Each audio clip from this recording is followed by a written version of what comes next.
Thank you, Secretary Granholm, for all of your years of incredible leadership. And good morning, Maryland.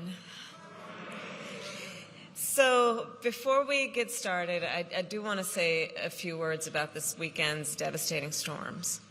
Our hearts, of course, go out to the communities that have been impacted. You lost so much and so quickly. So we are committed, the President and I and our administration, to helping you and to helping to heal the wounds, which will probably be long-lasting. And we will continue, of course, to monitor the situation closely and to do everything in our power as the federal government and as leaders to help you get through this. With that, again, I want to thank the members of the administration, American leaders, for joining us here today, Secretary Jennifer Granholm, National Climate Advisor Gina McCarthy. Thank you for the work you do tirelessly. You've been traveling around the country talking about these issues in a way that, yes, is inspiring people to see what is possible and believe in it. Ben Cardin, Senator Ben Cardin, and where's Chris Van Hollen? Chris Van Hollen, who was my classmate entering the Senate, and I've seen him work so hard. I want to thank you both as my former colleagues. I do think of you as partners in everything we are doing, and thank you for your leadership. Yes. The one and only Majority Leader, Steny Hoyer, thank you for all that you do. I was joking with him backstage about every time I'm with Steny, traveling around the world sometimes, but always with a focus on what's in the best interest of the people of Maryland, and he really is a gem, and I thank you, Maryland, for sending him to Congress. And Executive Angela also Brooks, who I've known for many years. We have worked closely together. I thank you for your leadership and for the warm welcome. Thank you. And I will tell you, Marilyn, I have seen these leaders when the cameras are on and when the cameras are off. And they are the same people, always fighting for the people of America, fighting for the people of Maryland. And they do so much that really is about having, yes, fight, but a fight that is born out of optimism. Their work really is the work of inspiring people to see what can be, unburdened by what has been. And on behalf of the President and I, thank you so very much for your continuing and longstanding service to our country. So, Maryland, in the year 2021, there can be no doubt the future of transportation in our nation and around the world is electric. And because that is true, our nation's ability to manufacture, charge, and repair electric vehicles will determine many things, including one, the health of our communities, two, the strength of our economy, and three, yes, Gina, the sustainability of our planet. So today I'll talk about each one in turn. First, the health of our communities. So as you have heard, when I was Attorney General of California, I served with this as one of my highest priorities. And during that time, I heard about a town in California called Mira Loma. And this town had some of the worst air pollution in the state. And the community was demanding action. So I went there to visit them, to listen to them, to stand with them. Mira Loma is a community not unlike communities around our nation, with hardworking people working hard jobs, and in close proximity to large shipping warehouses and major highways.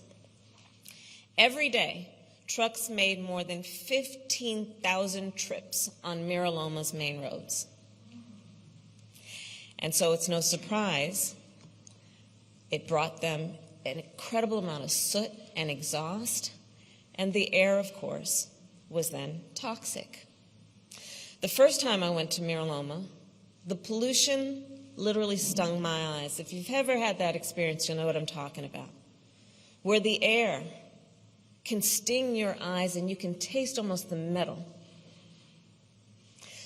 Studies showed that the children there were suffering from some of the poorest lung development in any region of the state. People there told me that there were folks in their communities suffering from cancer, from asthma, and heart disease. The fact is, there are many myeloma all over our country. The pollution from vehicles powered by fossil fuels has long harmed the health of communities around our country, communities overlooked and underserved. But there is a solution to this problem, and it is parked right behind me. Electric cars, trucks, and buses, they don't produce tailpipe emissions that irritate the nose and eyes, that decrease lung function, that increase susceptibility to respiratory illness. And so putting more electric vehicles on our roads will make communities like Miraloma healthier for our babies. Which brings me to my second point, the strength of our economy. Sales are up, driven by consumer demand. The auto industry is clearly moving toward electric. We need to make the shift faster and make sure it is driven by the United States. That means manufacturing millions of electric cars, trucks, and buses right here in our country. That means outfitting thousands of EV, electric vehicle, repair garages, just like this one. And it means installing a national network of EV chargers. When we ask people, what is the biggest barrier for them to buy an electric car?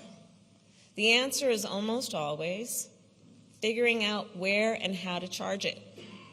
People who live in apartments, for example, might not have a private driveway where they can install a plug. You heard the Secretary talk about that. Well, when we install public chargers in rural, urban, and suburban neighborhoods, we make it easier for people to go electric. It's that simple. It's about being clear about what we need to get done and then to do it. In this imperative to go electric, there is an immense opportunity. We will create good paying, good union jobs in communities around our country.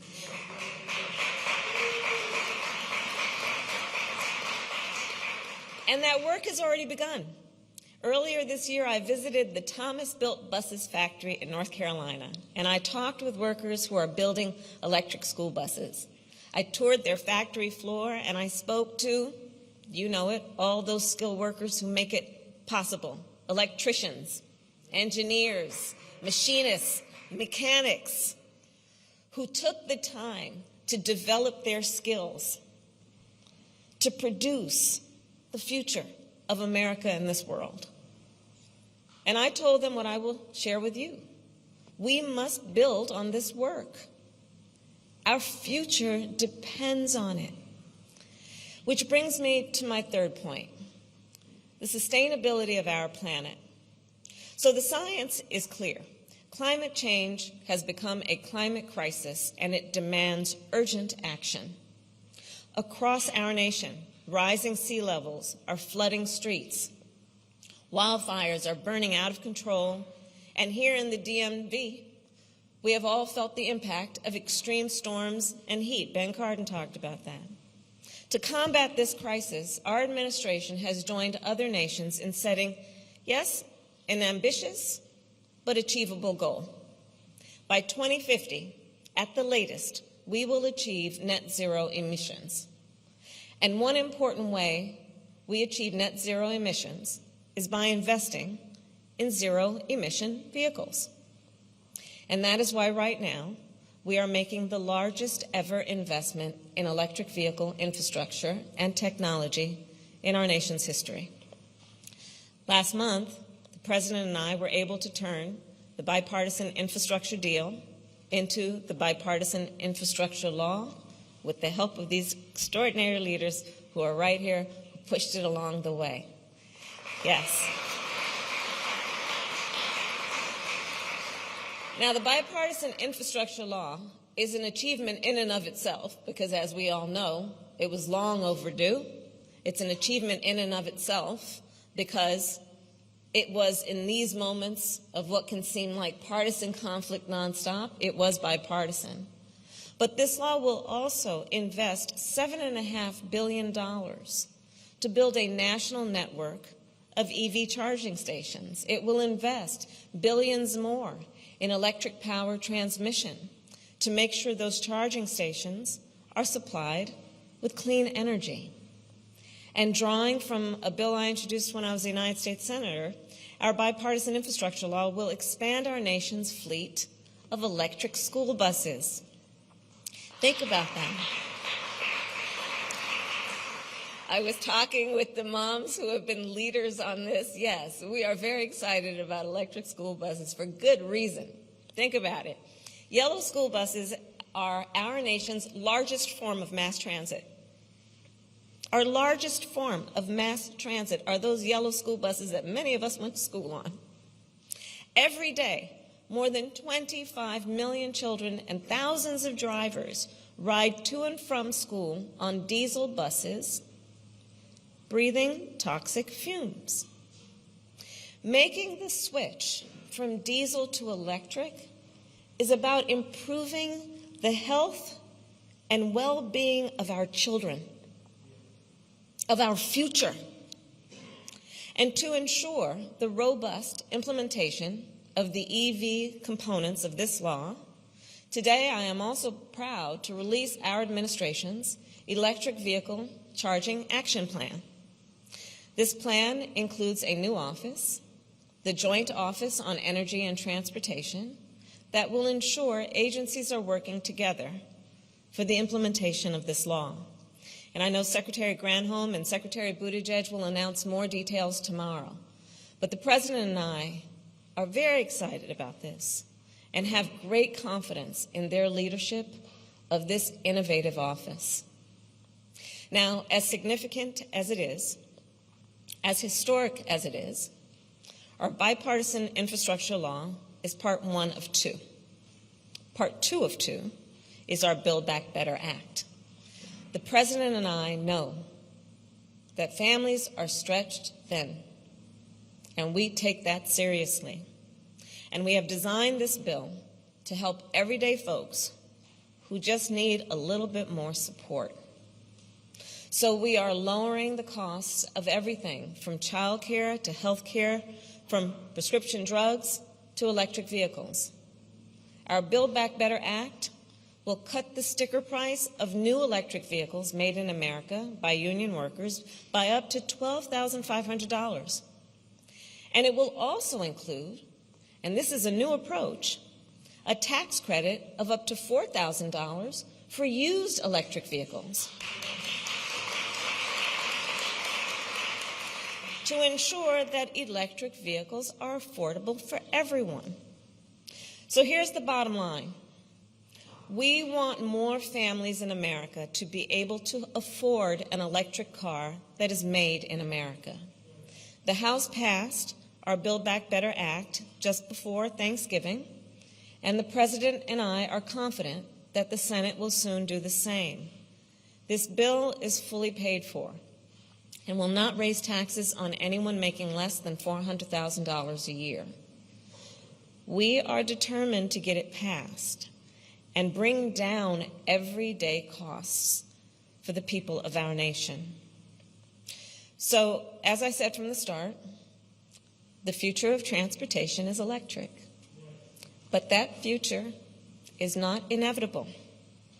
It must be built. And it is being built in places like Prince George's County and in garages like this very one. With every vehicle you repair, with every charging station you install, you are building a better America. Together, we are building a better America. And isn't that so very exciting?